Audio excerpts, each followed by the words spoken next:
I grew up with the envy of this ideal family, cherishing the thought of two parents. Care and guidance was a luxury my family couldn't afford. My mom had 5 kids with 4 different fathers, but none of us had dads. We had to grow up fast, we had to fend for ourselves, and we had to learn the hard way through trial and error.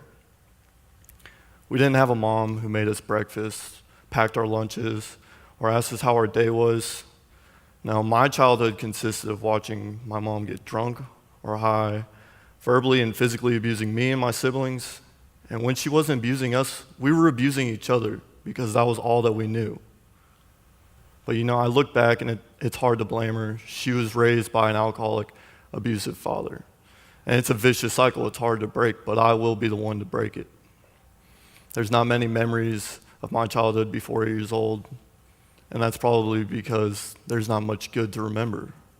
I grew up in a dysfunctional family surrounded by addiction and some pretty serious sibling rivalry that all came from one instinct: survival. One by one, each of my brothers and sisters would run away. I thought I could solve my problems the same, so I would run anywhere I could, to a friend's house, a sister's house. I'd run to a neighborhood playground, anywhere I could to get away from the hell that was at home. But that didn't change reality. And it grew to become too much. And at 12 years old, I attempted suicide. Luckily, my mom found me, and shortly after, I was in a mental institute. And it was there that I realized I can't feel sorry for myself, and that I had to support myself because nobody else was going to. And at 12 years old, I got my first job. And I had a job ever since, except for when I was in CPS custody. I was finally able to buy food and clothes, the things family should provide. But unfortunately, this didn't change my home life. There were long periods of time we didn't have electricity, and I can still remember those hot summer nights where it was unbearable to move, trying to sleep, taking cold showers in the dark just to cool off. And at 16 years old, CPS got called in for negligence. Now, when I went into the system, they put me in a group home, or an RTC, a residential treatment center. Now, it's called a home, but it's not a home, it's not a family. It was just a different kind of survival all over again. There was a lot of anger, rage, fighting, drama. There was youth abusing other youth and getting abused by the staff, and I didn't want any part of it. I just wanted out, and I didn't care how. I was willing to run with nowhere to go. Luckily, I had a youth advocate, a CASA worker, who showed me that I've endured much worse in my life before this, and that there are benefits at the end of the road. So I made a decision then and there to isolate myself, focus on school and working out. But there was one key component missing, and that was companionship. I was yearning for it. I wanted it, and I didn't care how. So I got in relationships with females that were in the program, that lived in the group home with me. And after making these mistakes over the course of a year, they said enough was enough. They gave my caseworker a month to find me a new place to go. I had 4 months until I turned 18. They couldn't find a place fast enough, so they put me in a placement called Gulf Coast Trade Center. Now, this placement was developed for youth coming out of juvenile detention centers, jail. And it was set up just like that. It was a lockdown facility, 24 hours, you wore a jumpsuit all day. But I got 3 square meals a day, and I did get 1 phone call a week from my uncle, the one person who did what I always wanted to do: break the cycle of poverty and abuse. The other positives of Gulf Coast Trade Center were I got my diploma and my GED at the same time. I also completed driver's ed, but the whole time I just felt isolated and punished from the world until finally I turned 18. Now, I didn't have a plan. I didn't care where I was going to go. I just wanted out, and I wanted my freedom back. Luckily, my CASA worker came in and saved the day again. She introduced me to a transitional living program that was developed to help youth aging out of foster care find their way before they have to go out on their own. Now, when I was coming up, I didn't have a pastor, a family friend, or a neighborhood buddy who sat me down and sent me in the right direction of success. I never had a mentor. So when I found one in this program, it was very new to me to have somebody that unconditionally cared for me and wanted to show me my full potential, was there for me with food, housing, support, and advice. I didn't know how to handle it. I was suffering from something that had me and held me since I was 13, and that was drugs. So not wanting to burn a bridge that I just built, I left. I got my own place, and I kept her arm's length. Now, over the course of 3 years, I went from smoking marijuana to putting needles in my arm. And it took the help of the Montgomery County Sheriff's Department for me to realize I needed to make a change before this changed my life forever, before there was no turning back. So I went back to my mentor, and I told her the truth, and she offered me support with open arms. She got me the help that I needed, and now I stand before you a little over a year drug-free.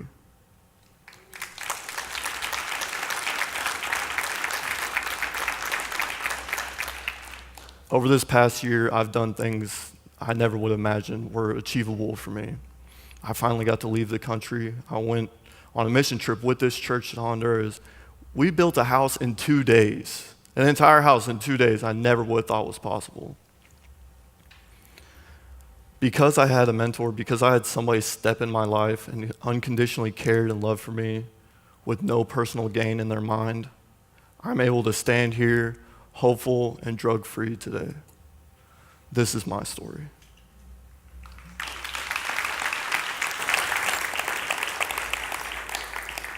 This is my story.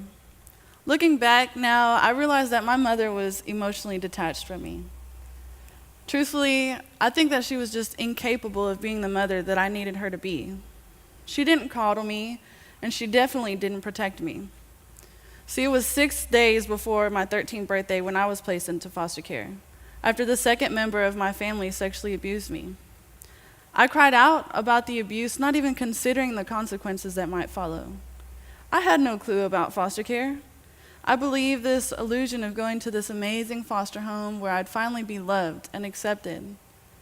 Don't get me wrong. I mean, this is true for some people. Some people open their arms and they give a great family to a kid in need, but for me, it wasn't the case.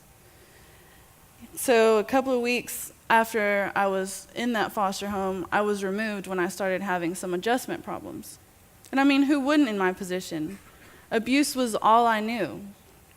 After that, it seemed like every day was the worst day of my life.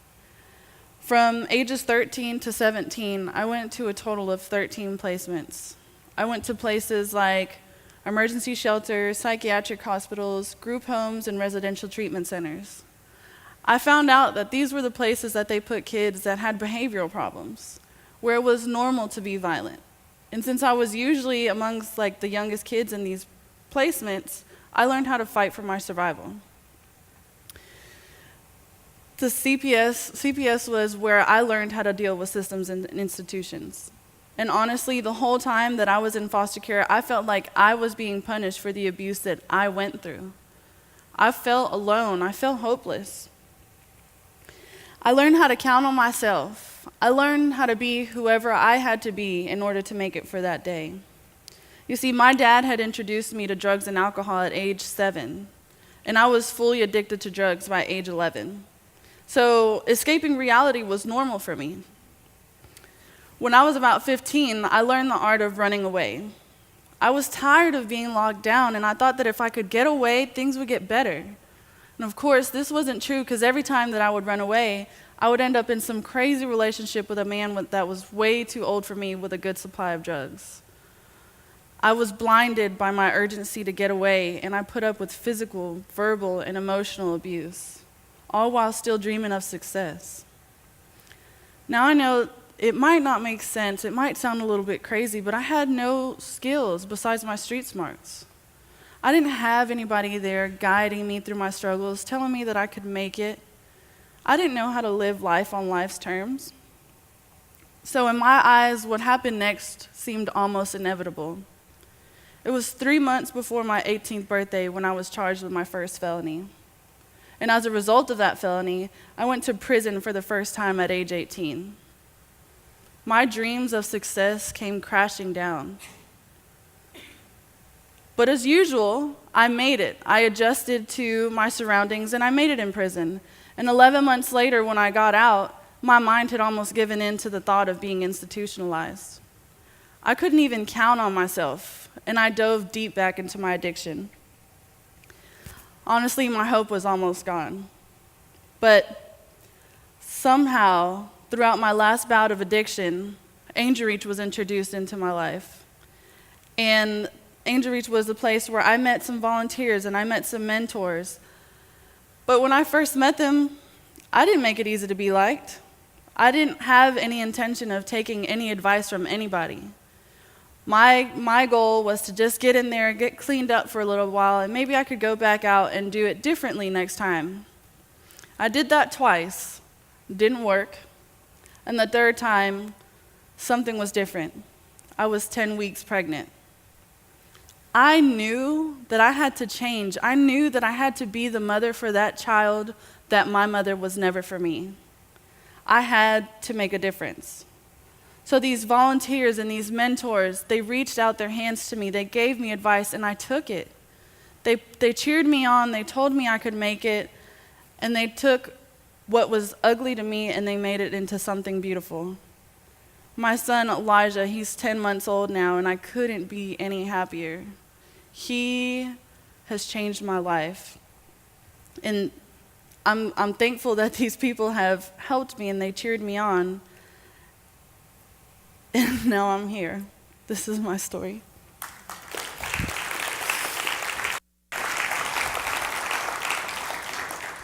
This is my story.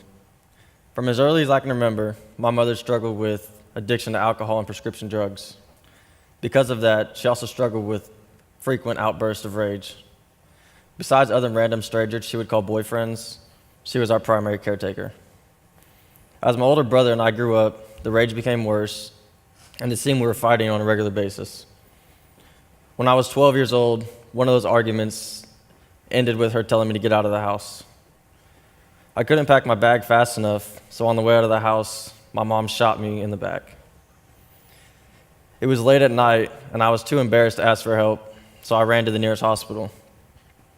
It looked dark, so I thought the hospital was closed, and I fell asleep in the nearby ditch. I woke up to a security officer grabbing me and bringing me into the hospital. Not long after that, I became a CPS foster kid. CPS became my parent. My first placement coming out of the hospital was a foster care home. I was in there with 4 other kids, and although we were given the basic necessities, there wasn't much else that felt like a family. I had a CPS caseworker who took me into the placement and dropped me off, but I didn't hear from her again until she came to pick me up and bring me back to my mother. I know that must sound strange, but they never prosecuted her for shooting me, which is sadly the story for a lot of kids coming out of CPS and who's abused and neglected. They said she had complied with the things they asked her to do so I could return home. That only lasted for about 4 or 5 months. She brought me to a mental hospital and dropped me off and said she couldn't take care of me any longer. I know it wasn't crazy, and to be placed in a mental hospital at age 13 was a hard thing. I was moved shortly after that to an emergency shelter. Emergency shelters are where they put you when they can't find a foster home or an RTC for you. Some are homeless shelters, some are police stations, and some are offices. There are generally rooms full of kids of different ages staying in bunk beds. In a particular emergency shelter that I was at, there was an 8-year-old kid staying in there with 15 or 16-year-olds. The kid was just trying to survive. He was getting bullied every day, so I stood up for him. In result of that, I got in a fight and was removed and brought to a different facility.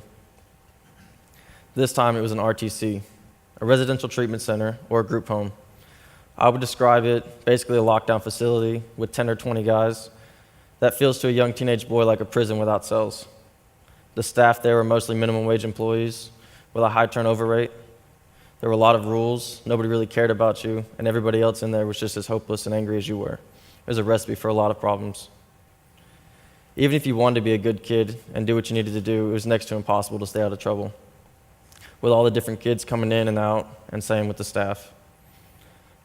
By this time, I must have had at least 3 or 4 different CPS caseworkers, and I couldn't tell you most of their names. I can say I really felt like I had no one to go to when I had a problem, so I did what most kids do in care: act out. I would be in three more foster homes, 2 more RTCs, and 1 more emergency shelter before I aged out of foster care at 18. Sometimes they would wake me up in the middle of the night, tell me to put a few things in a trash bag, and I'd be on my way. Other times they would just come pick me up from school and tell me I was on my way to another placement yet again. You might be wondering about school at this point. I went to 7 or 8 different schools in my 6 years in foster care, and unlike a lot of foster kids, I did graduate from high school. I think that's probably because of a woman named Bobby. She was my CASA worker, which stands for Court Appointed Special Advocate. I was 16 when I met her for the first time, since I'd been placed in foster care. I felt like there was someone who cared about me and would fight for me. She encouraged me to stay in school, and she did things like help me get a computer, which was required for the school I was attending. My foster family wouldn't do that for me. She was there when I had questions or needed help, and she's also the one who introduced me to a program called Angel Reach, where I went after I aged out. As part of that program, I have a community of people who support me in so many ways. I've also been adopted by a family who loves me and is hopeful for my future.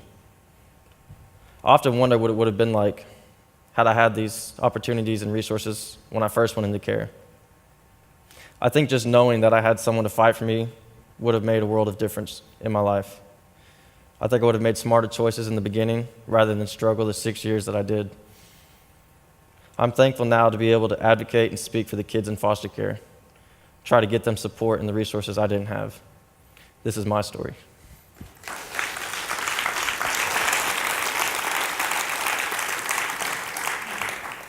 This is my story.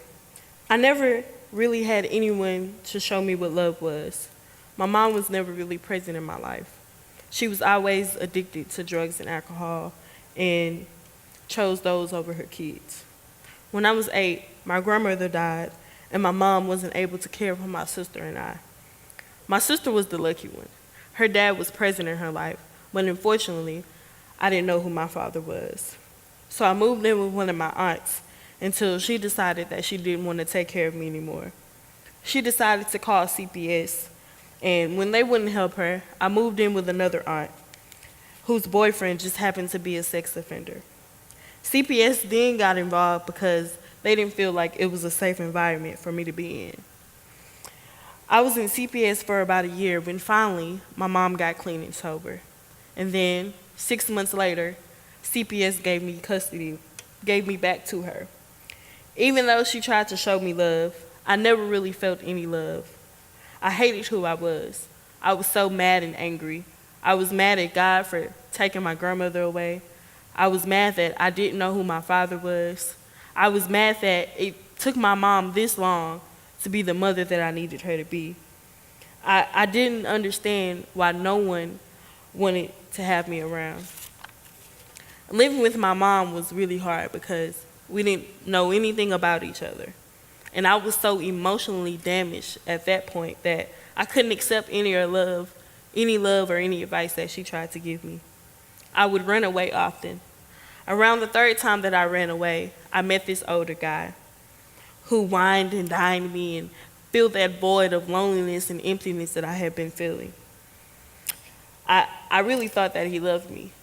And one day he sat me down and asked me did I love him. And of course, me being the young-minded girl that I was, I said yes.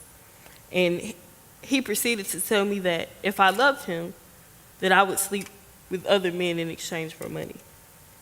And that he would still take care of me and still love me. And I know it probably doesn't make sense to any of you, but at that time, that's all I wanted. I just wanted someone to love me and someone to accept me and not turn their back on me. So I ended up becoming a victim of human sex trafficking. When most people hear sex trafficking, they think of people being sold into it, but a lot of times it happens right here in your own neighborhood. It happens to little boys and little girls who are vulnerable and searching for any type of love. That was my story. But where I thought I would find a kind of love in a family, all I found was more hate and pain than I had ever experienced before. I was abused, both mentally and physically. I would get cursed out, objects thrown at me, I was beaten with a gun, had my head slammed in doors. I would often get beat up if I didn't perform as they needed me to, or if I talked back or did anything they didn't approve of. I would be forced to work day and night, many times with no sleep, in order to get the money they thought they deserved. I was severely depressed and ashamed of the person that I had become. I had no hope of any kind. I was so broken. I had no life, no friends, no family, except the hell that I was living in. This didn't have to be my story, though. If I had had one person who I felt that loved me, a CASA worker, a mentor, a friend, I feel like my story would have been different. But unfortunately, the people that were in my life, they never wanted to put in the hard work. They always wanted to label me as crazy or a problem child. And they would throw me in mental hospitals, sometimes even jail, when really all I needed was someone to care and love and listen to me. This is my story. And now I want to share my story so hopefully someone like you will get involved in one other boy or girl's life that was in the position that I was in. Maybe they will have a chance to make a better choice with your help. In 2013, I left all the abuse and brokenness behind, and I found a program called Angel Reach. It really changed my life. In January of this year, I found We Will Speak that has helped me tell my story in a more powerful way. These two organizations are the reason I am able to stand in front of you today with so much hope. I have two beautiful daughters who love me unconditionally, a host of family and friends, and I will succeed. I know I will be better than my past, and I will help others.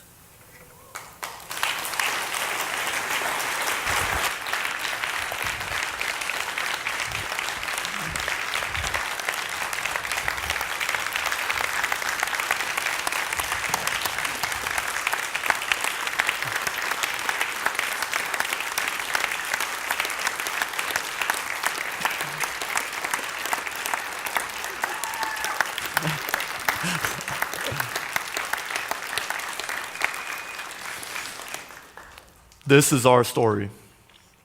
Now I'm nearly 6 years out of the system, and I've seen how many people devote their time, their love, and their care to kids in foster care.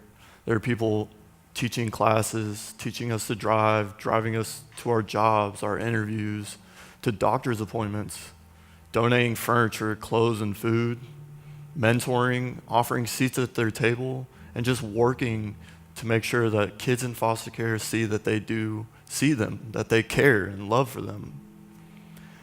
When we went into the system, we had hoped to be put into a nice foster family, to get the care and guidance, get that ideal family. Instead, basically an institution. I want to thank you all for coming here and letting us share our stories. And I want you to know that you can make a difference in somebody's story. Please. Father God, today we just give you thank you. We just give you thanks for all of our stories, everybody's story in this room, Father. We know that you can make a difference. I ask that you help us humble ourselves and help us feel encouraged as we walk through our lives, when we walk out of these doors and we interact with people, Father, that if you have called us, Father, that we may answer, that we might be able to reach out to somebody and change their story. Just thank you so much for your love and for wrapping your arms around us through every little detail of our life. And I just give you thanks again and again and again. In your Son's holy name, amen.